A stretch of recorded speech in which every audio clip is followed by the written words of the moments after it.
Swim check 1, 2. Bike check 1, 2. Run check 1, 2. I think we're ready. Let's try this.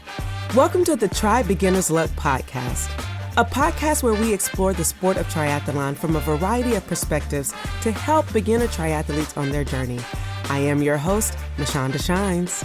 Well, welcome back to another edition of Try Beginner's Luck. Welcome to June. We have officially hit almost summer. I guess in about 20 days, it will officially be summer. Ooh, I don't know about y'all, but DC has had some up and down weather. We've had cold, we have hot, and you never know what you're going to get. But I think that's why it's always important to be prepared and stay ready, i.e., so you don't have to get ready. I'm really overjoyed because last Friday on May 31st, Try Beginner's Luck held its first ever triathlon pep rally. Say what? Yes, we held the first ever Try Beginner's Luck triathlon party, and I couldn't have done it without the help of the DC community and the sponsors. So special thank you to Caterpie, Athletic Brewing, Tri Thrift, Snake and Pig, DC Physical Therapy and Fitness, Precision Fuel and Hydration, Jaffe Cycling, Varlo, Mighty Mills, On Point Fitness, and No Limits Endurance Coaching. Thank you. It was a wild idea with less than 2.5 weeks together to get everything situated. And these companies was like, absolutely, yes, let's do this. So thank you so much for helping to eliminate a little bit of the barrier to entry by sending newbies off with a care package. Now, without further ado, this person is really special. Everybody is special to me, right? Like, because everyone who's been on the podcast, I've had some type of personal connection to some way or another, right? But last year during age group nationals, many of you probably know that I lost my brother, and grief is one of those things where you don't know how things will hit you or how things are going to swing. And grief doesn't have a book to say how long you're going to be in the grief mode. And I was experiencing some really low moments. And I took this break during age group nationals to just dance it out and let it go. And I got the opportunity to dance with these amazing, youthful, energized triathletes. And it was probably the highlight of my 2023 age group nationals experience. I'll tell you who that is in just a second.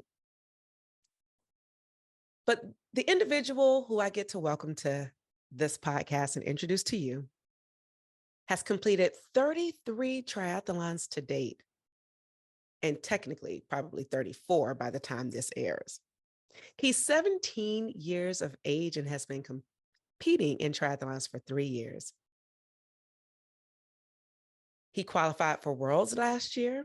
He is an ambassador with USA Triathlon Foundation for the past 4 years. He is a high school athlete competing in equestrian, golf, swimming, running, and triathlon. He got his start with Special Olympics in 2021, where he completed his first sprint and has been very active and in love with the multi-sport community ever since. He is, again, a part of the USAT Foundation, and he is a champion for both youth and diversity in sport. I don't know about you, but if you've seen or follow his triathlon, you might see him dancing and having a good time, but always with the joy that just overshadows and highlights everyone's world because he is smiling and always joyful. And I get to bring to this audience none other than Mr. Caleb Prewitt, accompanied by his mom, Mrs. Karen Prewitt. Welcome to the Tri Beginners Luck family, Caleb and Karen. How y'all doing? Woo-hoo. Thank you. Yeah, here we Did I are. just scream like that? Oops. Oh. I can't help it. It's like I like to match energy, and Caleb has such incredible energy. And I'll never forget just coming down and just having that dance party with you all. It was so fun. Karen Smyers, maybe a couple of weeks ago, sent me the video, and I was like, man, I gotta air that. But you mentioned before we kind of got on that you have a video, so I want to see that one too. So Yeah, man, how y'all I'm doing today? making a note. I'm making a note. Good. Yes, yes, yes. So how's everything going? How's everything going? Oh, it's very good. Very good. Yeah. Good. There's that smile. Y'all see that smile? It's like the joy emulating. Hey, Caleb, let's just take a break and let's do a dance party. You ready? Yeah. 5, 4, 3, 2, 1, let's go.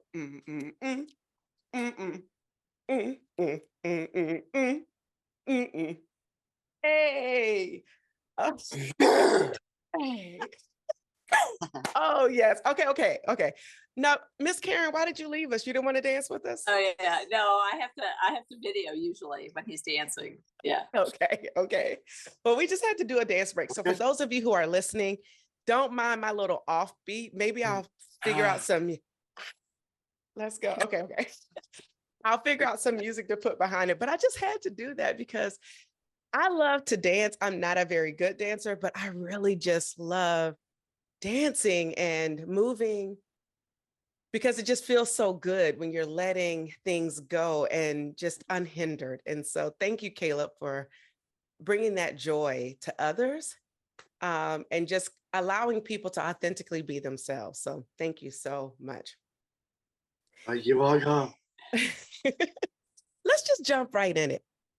So in 2021, Caleb, you were introduced to triathlon through Special Olympics. What was that like for you? Look at you, like we have Simon. Yeah, but who did we meet the very first time that we did triathlon practice? Oh, someone process with enlightens. Yeah, so his very first triathlon practice, we met his partner who was then new to us, a wonderful young man named Stephen Wright, and he has been his partner now for 3 years. If I'm not his partner, then Stephen's his partner, but for Special Olympic events. And he was just this wonderful young man who wanted to volunteer. He wanted to give back. He was a triathlete, is a triathlete. And he had seen some stories about people with intellectual differences doing triathlon and wanted to get more involved.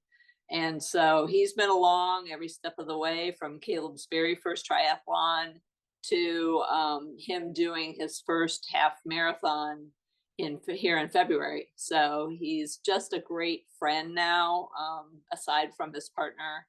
And just I can't say enough about how supportive and wonderful he's been. And, that's the beauty of the triathlon community, I think, is meeting people who are encouraging and supportive. And certainly in our case, we've had partners who have to help Caleb with his racing. He's done one by himself, and we hope he'll do more in the future, but usually he needs somebody there just for safety, and to help guide him through the course. So all the introduction to a triathlon and all the minutia that comes with it, because we didn't know all the pieces. We knew swim, bike, run, but we didn't know transition. We didn't know wearing how to put on a wetsuit, how to take it off, all those things that come with triathlon. So it was I won't say overwhelming. It was just a lot more involved than what we were anticipating. Yeah. And triathlon can be that way. Oh. And it's kind of like the Beauty and the Beast part of it. It's like Beauty and the Beast. It's beautiful that you get to do it, but the Beast part is learning all the intricacies that are associated with sport? See? Oh, yeah. Oh, is that a butterfly cookie? Yes. Yeah.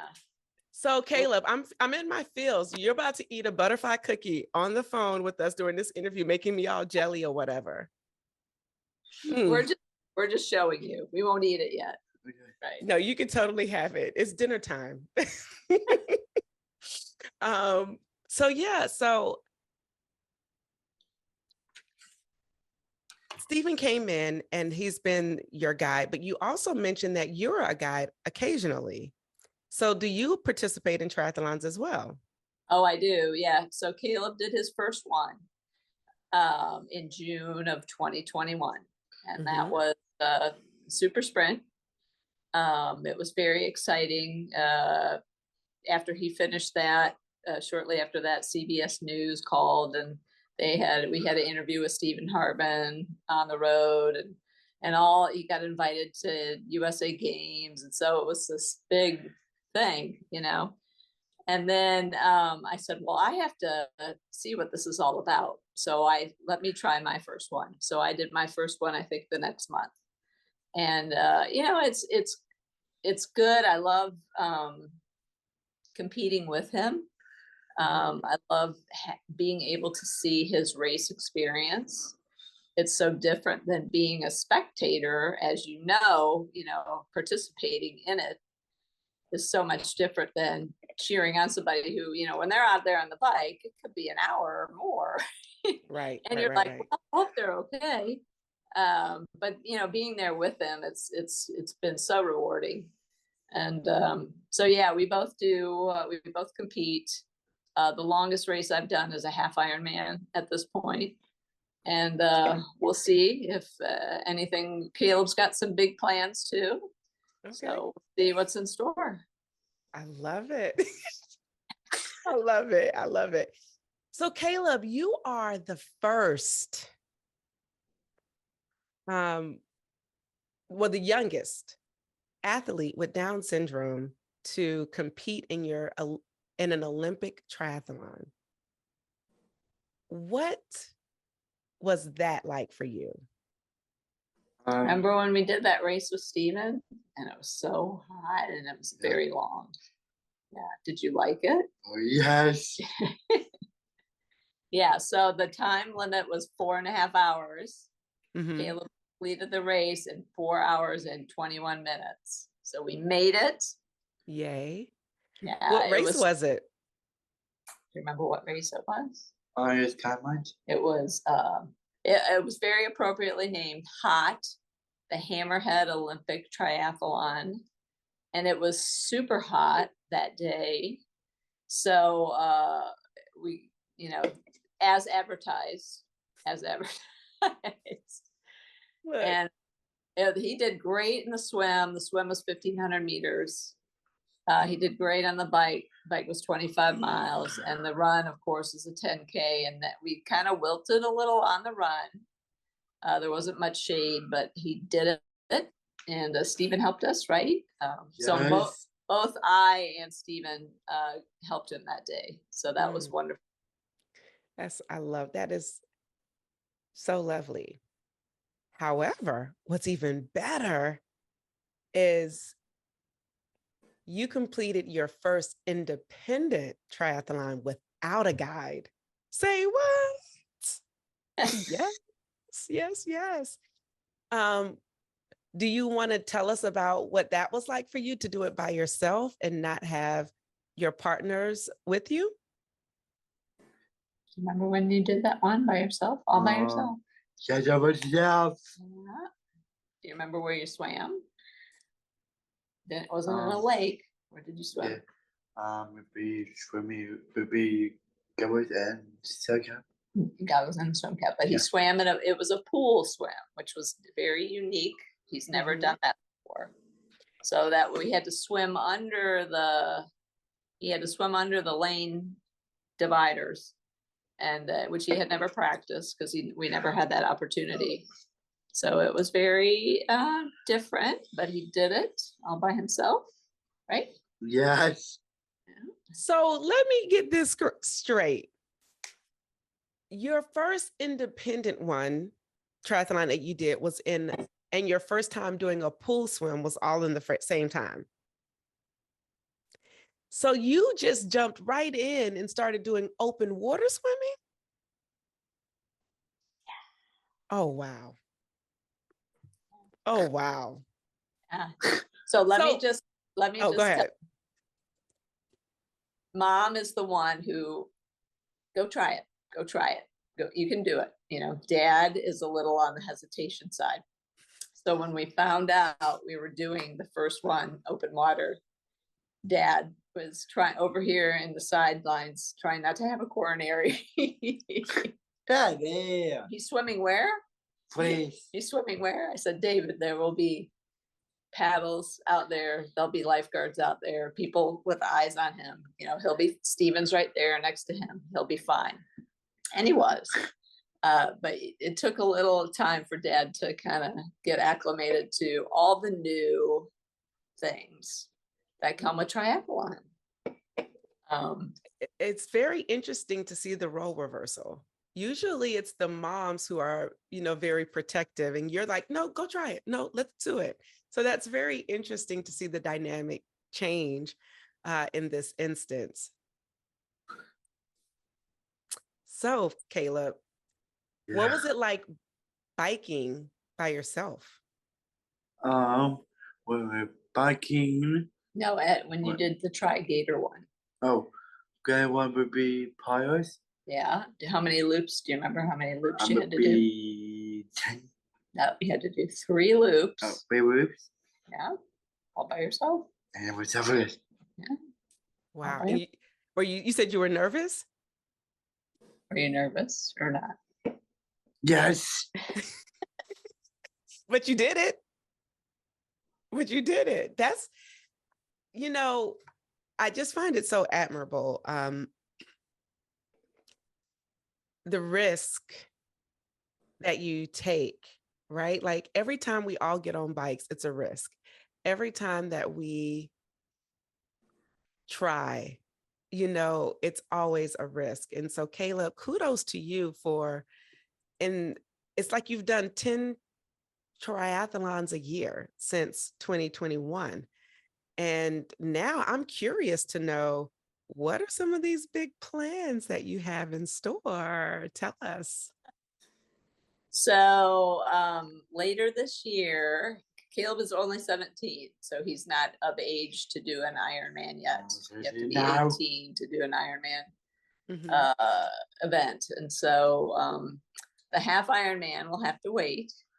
But in the meantime, there is a 1/3 Ironman distance here in Florida. And we are signed up for that. And that will be mid-October. Okay. And so we're very excited for that. That'll be a mile swim, a 33-mile bike, and a 9-mile run. So we have that lined up. And then, of course, we're going to multi-sport. And so we're very excited for that. Age group nationals will be there in Atlantic City. Okay. And we're very excited for that. That'll be year number 3 for us there. And, it's always good to see friends there and the gala and just, recognizing, last year in Milwaukee when we had all the original Ironman, and that was very cool, very inspiring. Yes. It was. We have talking? Yes, we're talking. Okay. And it's Christmas. Okay. And what you doing for Christmas? Yes. Oh, yeah, we're getting a new phone, right? Can I be on your Santa list too? Yes. Yes, new phone upgrade. I love it. That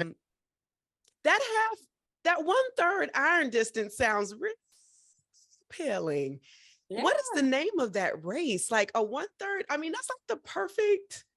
It's right. Like not an Olympic, a little bit longer than, an Olympic, but a little bit shorter than the average half distance. So yeah, what race is that? This is, I believe it's called the Great Floridian, and it's in Claremont. And where we've competed many, many times. Claremont is the hub for triathlon here in Florida. And, I think Claremont is the only place in Florida that actually has hills. So we'll have to do some hill practice because there will be hills on our bike, right? Yes. Practice that. You're But too yeah. excited about those hills, Caleb. I don't know about that. You're too excited. Like you said, it's a nice middle, I compare it to the jump from a half a marathon to a full marathon. That's a huge, you can't jump from a 10, you can jump from a 10K or a 15K to a half marathon. But then that's a huge leap from a half a marathon to a full marathon. And there's really nothing in between there. So finding this 1/3 of an Ironman, I think, was really meant to be in our story. And so we'll give it a try. We'll try the try and see how it goes. And, then he turns 18 in March next year. And so we'll develop some other plans. Okay, I'm here for that. As you were talking, I've heard of the Great Floridian, and I know that they are canceling certain parts and certain distances. So I wasn't sure if that was the race, because I was like, I wasn't sure, but that's good to know that they are doing a different distance. And I think I also appreciate, you're right, there's really nothing in between the half distance and the full 140.6 distance. And this seems to be like in between the Olympic and the half, but are they called the T100 race? That's kind of like that in between distance, in between PTO organization, the Professional Triathletes Organization puts on the T100 race. And so I think they have a race coming up in San Francisco, maybe is the next race that's coming up. And that is that sweet spot of that 100-mile distance that's between the 140.6 and the 70.3. So they're figuring it out, and I love it. Just like there's a super sprint before the sprint. It's like someone is always thinking of different ways to incorporate a variety of distances to make sure that there's something out there for everyone. Now, my question goes to you all about what is it like to be a guide, and what are some of the requirements to be a guide in case someone is interested and wants to be a guide for one of the athletes that are neurodivergent? Yeah, so and actually the terminology, I misspoke when I said guide. It's race partner, because the USC is developing new, as more people with intellectual differences get involved and get interested in triathlon, USAT is working very diligently to develop new rules and new guidelines to make sure that, number one, everyone is safe, and number two, everybody has the support and accommodations that they need. And so guides, that term that I have been told that is reserved for vision impaired, blind people and blind triathletes or athletes. And then we are known as race partners or co-athletes who are helping our friends with ID in their race goals. And so it's been very interesting to be his partner, again, to see things from his perspective and let him take the lead. And that's really what a good partner should do, is you're not there to pull them through the event. You're not there to physically, come on, let's go. You're there to help them should they need help. Mm-hmm. And so I'm very mindful to make sure that, he's progressing as on his schedule.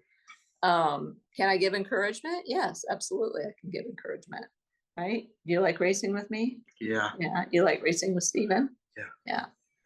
Yeah. And so, a good partner has to take that in mind. You're there alongside them. And so really the qualifications are, number one, an interest in helping our folks in the race journey.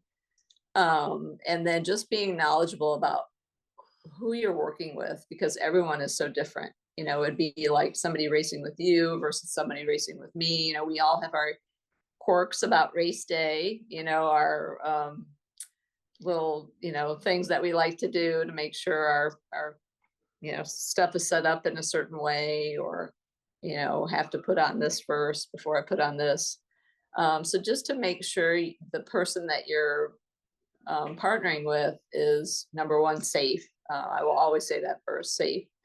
And number two, perhaps it's wise to reach out to the officials that are there and just double check with them and let them know that, hey, I'm working with athlete number so-and-so today.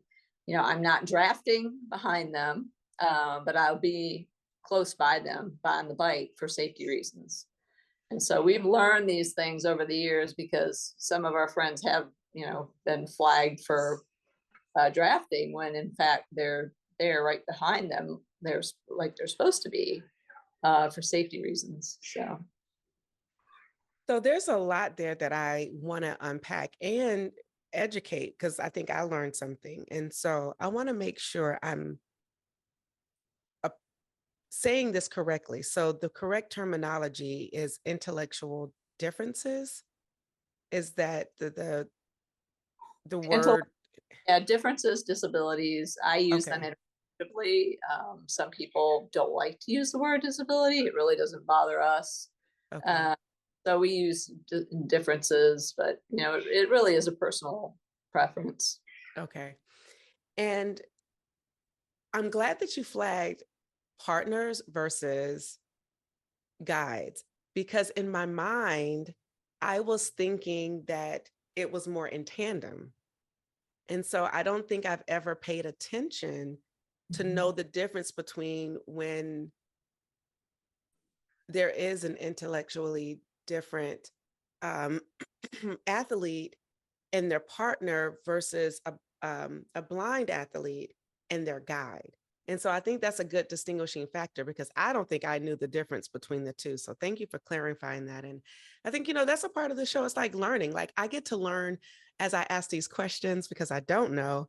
And I'm sure if I always think about it, if I don't know it, I'm sure someone else doesn't know it. And so realizing that it's good to know that safety is important, and you're not there to push them along. You're there to just be there and be their partners. And so I think that is really helpful. So if you're interested, definitely follow those guidelines and check out where you can help in your local area or community. What is the best thing you love about triathlon? What's your favorite thing about triathlon? My favorite one is running. Running. Okay. So you But love running. it's funny though, because if you had known Caleb when we first started our running journey, this was during the pandemic, and we started off with the Couch to 5K program.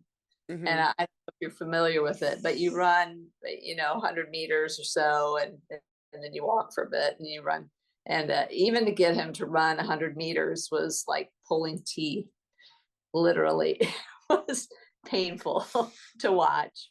And so for him to say that running is his favorite part, that just, as a runner myself, that was my background. That just fills up my heart, because, yeah. So it looks like you learned something new today too, Mom. If I start crying over here, yeah.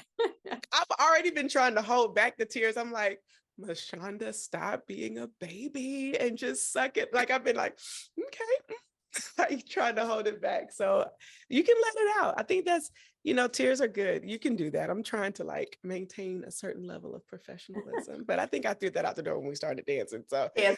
oh well to that.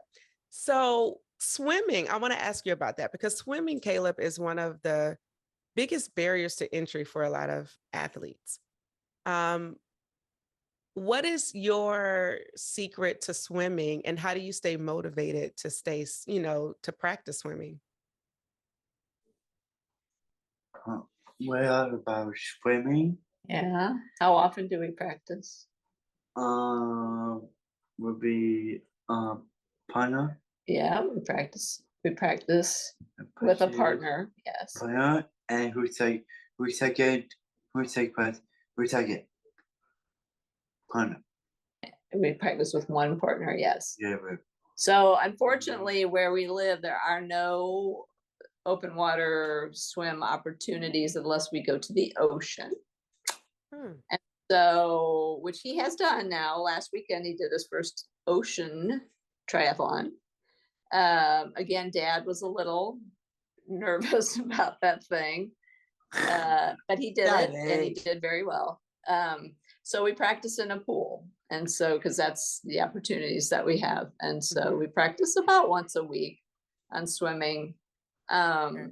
He's got a decent stroke. It could be better. It could be worse. For now, I think we're surviving with what he's got, but you're right. A lot of people are intimidated by swimming in open water, and then the whole wetsuit thing. Woo.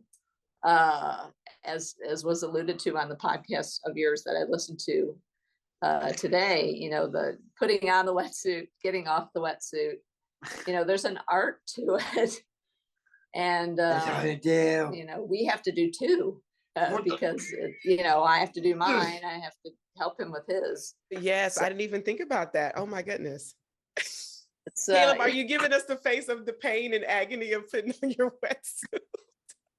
It can be painful. Yeah. Oh yes, and I think the athlete you're talking about is Jamie Fink. She put hers on backwards. Oh no. She put it on backwards because she didn't know how to put on a wetsuit. And it's so funny because that's a beginner move, right? Putting on your wetsuit backwards. So I'm sure she still was able to have some buoyancy in some regards, but I think she was just trying it on, but put it on backwards. So yeah.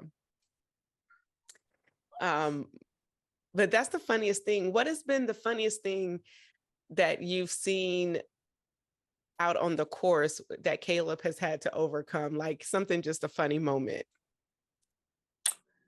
Oh gosh. Well, there's been a few instances where the portalet was a little too far away, and we had to, high step it to the portalet. That's been very interesting and a learning journey that we've since come to love the 2-piece tri-suit as opposed to the 1-piece tri-suit. I'm a nervous Nelly when I race. And so, if I don't go to the bathroom at least 4 or 5 times before a race, it's not really me. So having the 2-piece is definitely not a beginner move. Go for the 2-piece every time.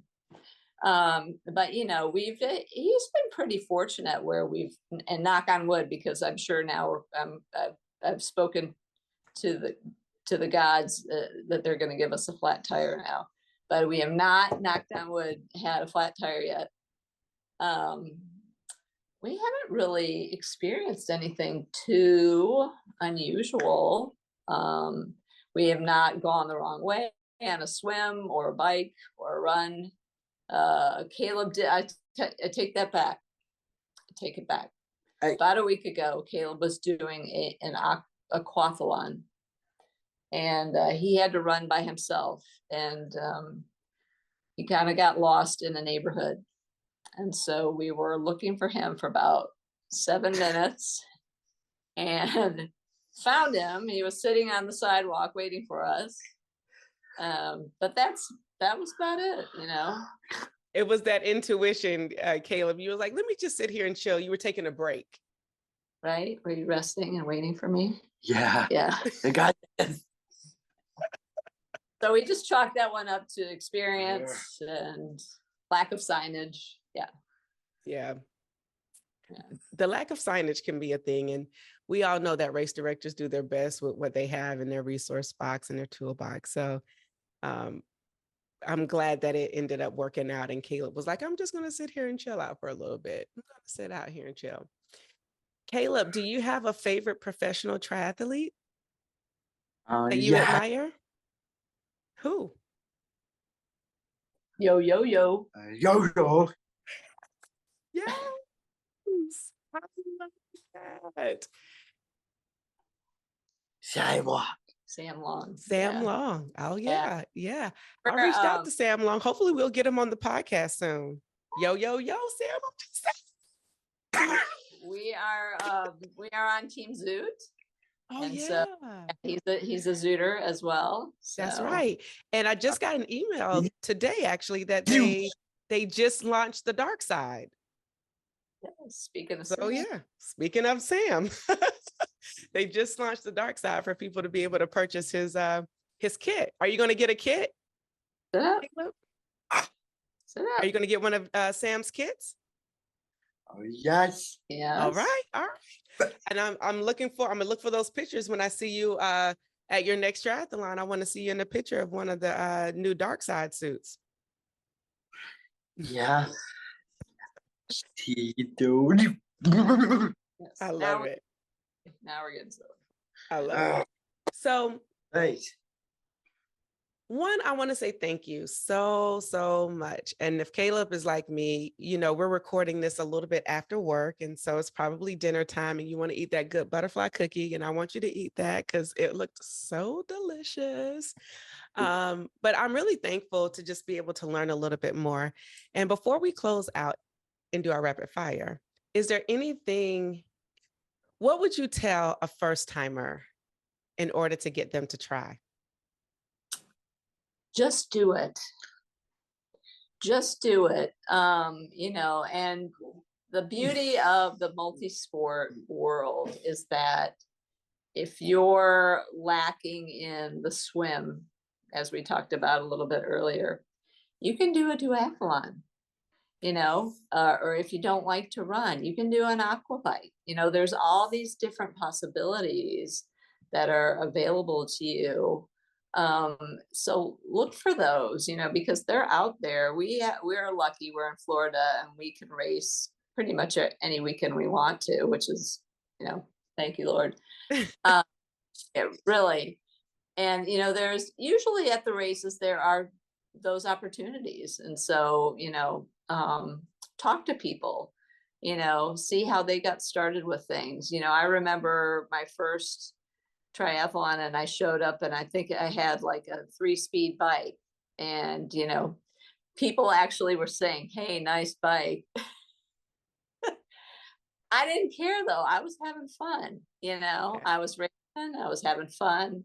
We've met so many great people through the sport. And that's what I love, I think, most about it is the community that we've built in the last 3 years. Right. All the friends we've made. Yeah. Yes. So that's been wonderful. Yeah. Triathlon is a beautiful community in that sense where, they become not just your friends, but they become your family. I was trying to think of something cute with try family. Yeah.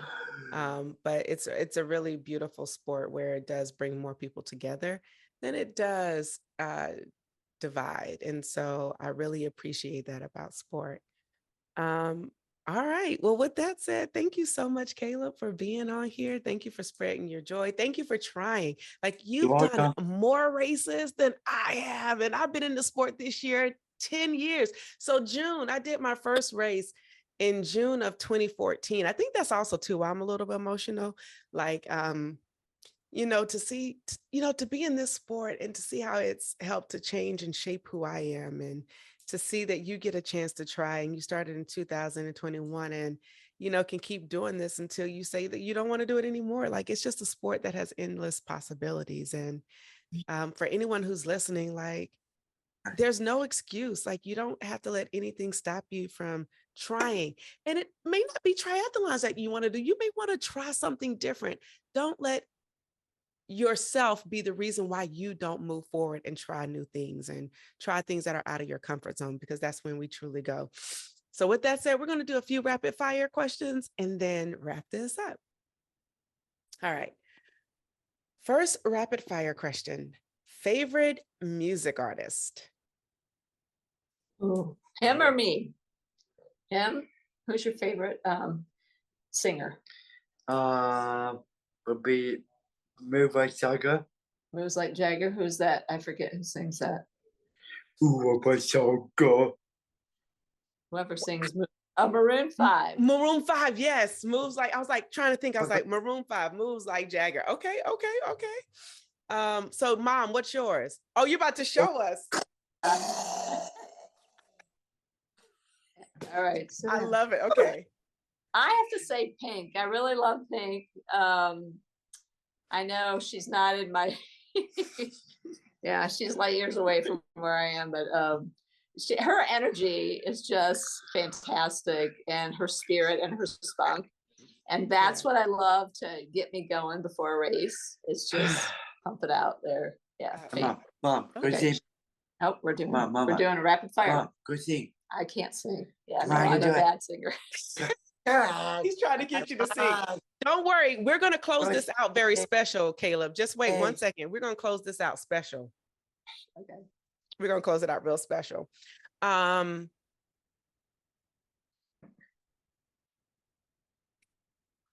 Gels or real food for race nutrition? Ooh. What do you like to eat when you're on the run? When we go for a run? With Pizza Hut. No, when we're doing a race. Okay. No, when we're doing a race. What did you have before we went to the gym today? Popeyes. Jelly beans. Yeah. Not Popeyes. We do. Caleb said he likes real food, Mom. He said, don't give me that fake stuff. Give me real food. Give me pizza. Give me Popeyes. He wants the real deal. I love it. Caleb, I'm with you. Give me the real food too. We don't need that. Those jelly bellies and liquid gels. Give us the real stuff. Although those are helpful, but give us some real. Yeah. Popeyes all the way. Yeah. Well, I'm going to ask you this. Race with a wetsuit or without a wetsuit? What's your preference? I know we talked about wetsuits earlier. What did we say? I don't know. Usually, if we can get by, we say no wetsuit. Yeah. Okay. No wetsuit. Nah. And I know, people say the buoyancy thing, but if they've not tried to take off 2 wetsuits in transition, then they can come back and tell how that works out for them. Mm-hmm. Yeah. Favorite race destination? Ooh. Where do we like to go to race? Would be Taiwan. Where do we see Stephen at? Claremont. Yeah. Claremont, I would say, is our favorite, just because we know so many people down there, and it's just like, family.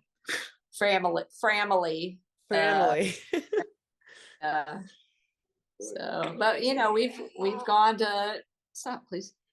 We've gone to nationals in Milwaukee twice, and that was a beautiful spot. We'll be going to Omaha, and yeah, so we're excited for some new spots. And Australia we were considering Australia, but there were some challenges with that. So, but that would have been, I think, probably very beautiful.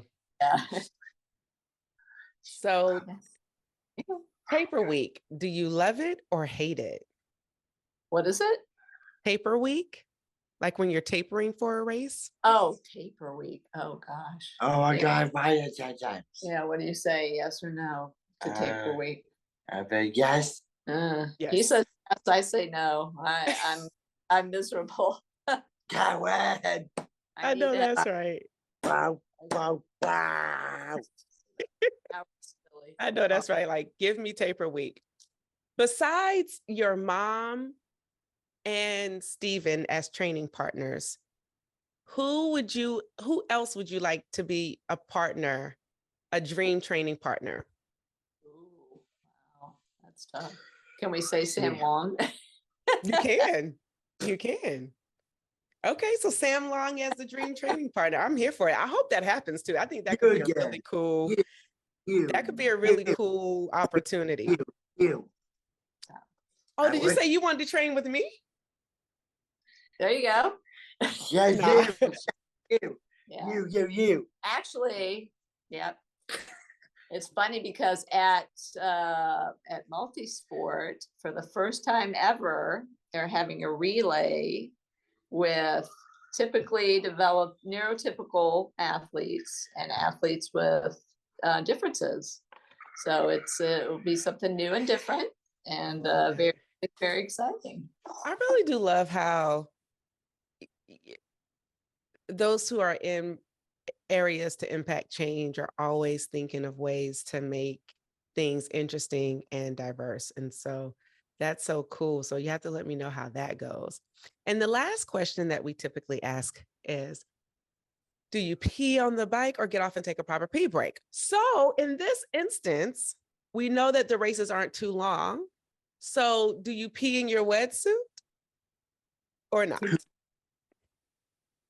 No, it's not. Let's say Caleb has the bladder the size of California. Oh, come And on. so he can hold that pee. Wow. He can hold that pee. Wow. Yeah. Wow. Yeah. Like, Mom, don't tell everybody. Don't die. Well, Caleb, it will only be right if we end this with a dance. So thank you all for being here. We have this saying on Try Beginner's Luck: whenever you try beginner's luck, you always win. Be sure to like and follow us. And with that said, Caleb, let's take it out like only we can. 3, 2, 1, let's go. Bye, everybody. Hey.